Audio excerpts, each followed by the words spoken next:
and welcome to this week's edition of Play CCN, which is brought to you by Temperzone.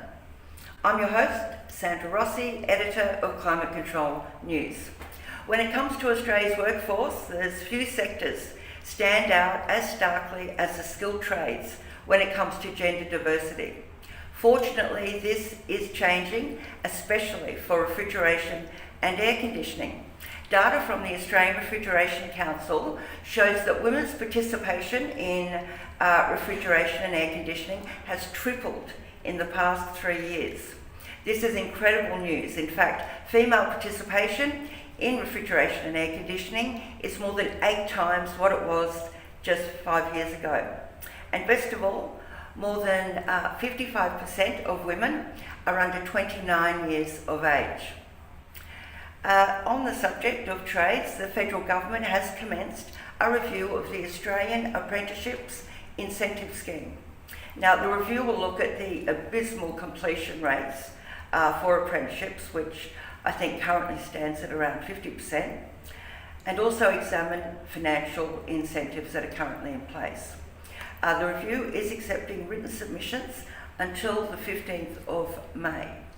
Predictably, employers want more support, while apprentices want better wages. Global engineering and manufacturing company Robertshaw has filed voluntary petitions for Chapter 11 relief and commenced a comprehensive financial restructure. Chapter 11 was filed in the US in the bankruptcy court for the Southern District of Texas.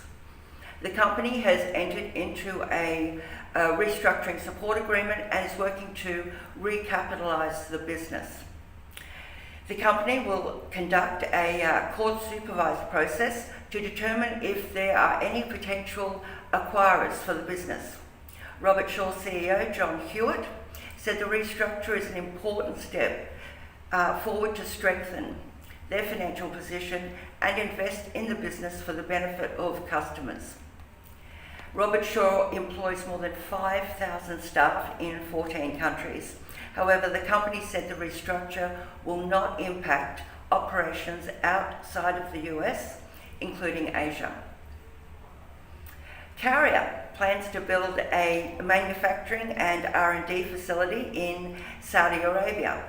Carrier will break ground later this year on the facility, which will produce air-cooled chillers, air handling units and rooftop units.